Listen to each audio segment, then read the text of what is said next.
ఈ రోజు వాళ్ళ అడ్వాంటేజ్ కోసం తప్పు చేయకుండా ఈ యూనివర్సిటీ ఆ విధంగా మనం క్రమశిక్షణతో ముందుకు పోదాం.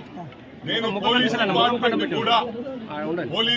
డిపార్ట్మెంట్ కూడా విజ్ఞప్తి చేస్తా ఉన్నాను. ఎందుకంటే పోలీస్ డిపార్ట్మెంట్ క్షణాల్లోగా ఫోన్ చేయగానే ఇలాంటి వాళ్ళకు అండగా ఉంటున్నారు. అదే ఒక పేదవారు ఎక్కడ ఇబ్బంది జరిగితే రావట్లేదు. ఇది నేను పెద్ద అధికారులకు చెప్తా ఉన్నా, చిన్న వాళ్ళకు కాదు. చిన్నవాళ్ళు సిఐలకో ఎస్ఐలకో కాదు, డీసీపీ లెవెల్లో కమిషనర్ లెవెల్లో చెప్తా ఉన్నా. ఎప్పుడైతే టీఆర్ఎస్ ప్రభుత్వం వచ్చిందో సిస్టమ్ ను మొత్తం నాశనం చేశారు. అక్కడ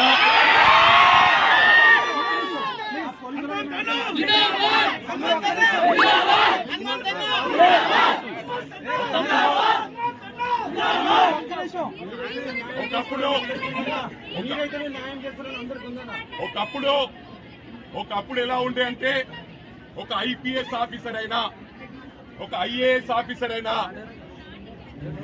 ఒక రూల్ ప్రకారం ఒక పద్ధతి ప్రకారం ఉండేవారు. కొందరు గత ప్రభుత్వంలో కరప్షన్ కు అలవాటు పడ్డారు. నేను ఎందుకు చెప్తా ఉన్నా అంటే సివిల్ డిస్ప్యూట్స్ లో ఇప్పుడు మా ప్రభుత్వం వచ్చింది. ప్రమాణపూర్వకంగా తెలియజేస్తా ఉన్న రేవంత్ రెడ్డి గారి గౌరవ ముఖ్యమంత్రి గారి ఆధ్వర్యంలో ఈ రాష్ట్రం బ్రహ్మాండంగా ముందుకు పోతుంది.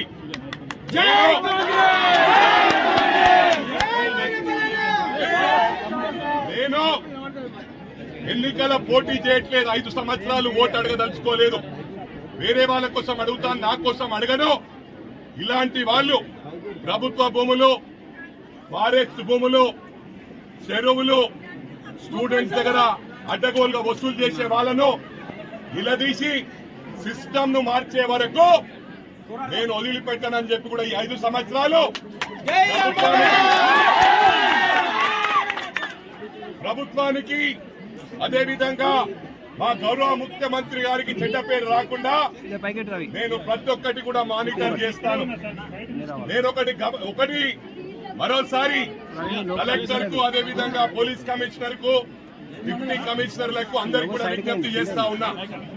ఫస్ట్ సివిల్ డిస్ప్యూట్స్ లో వెళ్లకుండా ప్రభుత్వ భూములు కాపాడండి. చెరువులు ఎక్కడైనా కబ్జా అయితే మీకు టోటల్ గా గౌరవ ముఖ్యమంత్రి గారి నోటీసులో పెట్టి వారితో పూర్తిగా మీకు పవర్స్ ఇప్పిస్తాము. చెరువుల భూములు కాపాడండి, ఫారెస్ట్ భూములు కాపాడండి, విద్యార్థులను కాపాడండి. ఏదైతే గత ప్రభుత్వ సపోర్ట్ తో యూనివర్సిటీస్ పెట్టారో, ప్రైవేట్ యూనివర్సిటీస్, అక్కడ రిజర్వేషన్స్ రద్దు చేశారు. ఇది చాలా అన్యాయం అని చెప్పి కూడా ఈ సందర్భంగా తెలియజేస్తా ఉన్నా. ఈ ప్రైవేట్ యూనివర్సిటీలో మరి నా పర్సనల్ ఫీలింగ్, వీళ్ళ వారికి తల్లిదండ్రి లేని వారికి ఫ్రీగా ఉచితంగా చదివించాలని చెప్పి కూడా యూనివర్సిటీని డిమాండ్ చేస్తా ఉన్నా. ఏదైతే విద్యార్థులకు ఇక్కడ అన్యాయం జరిగిందో, గతంలో దీంట్లో మర్డర్లు జరిగాయో, సూసైడ్లు జరిగాయో మీ అందరికి కూడా తెలుసు.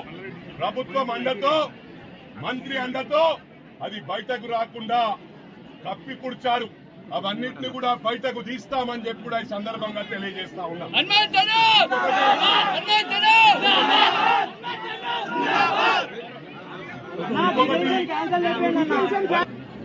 కమర్షియల్ చేసి మనుషుల నెత్తులు తీరుస్తున్నారు.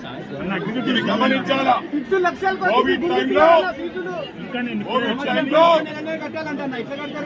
కోవిడ్ టైంలో కరోనా టైంలో ఒక పారాసిటమాల్ ఇచ్చి మనిషికి ₹1,00,000 రోజుకు వసూలు చేసిన ఘనత తెలియజేస్తా ఉన్నా.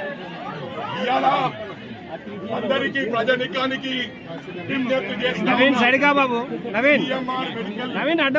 హాస్పిటల్ కానీ, అదేవిధంగా అరుంధతి హాస్పిటల్ కానీ ఫ్రీగా ఉచితంగా చూస్తామని చెప్పి ఎన్నికల్లో ప్రామిస్ చేసి ఈరోజు డబ్బులు వసూలు చేస్తా ఉన్నారు. మీరు ఎవరికున్నా నోటీస్ తెచ్చినా వెంటనే అక్కడికి వచ్చి మీకు ఉచితంగా వైద్యం చేయిస్తానని చెప్పి కూడా ప్రమాణపూర్వకంగా తెలియజేస్తా ఉన్నా. మరొకటి సిఏ గారు ఒక్క నిమిషం సీఏ గారికి ఫోన్ చేయడం జరిగింది.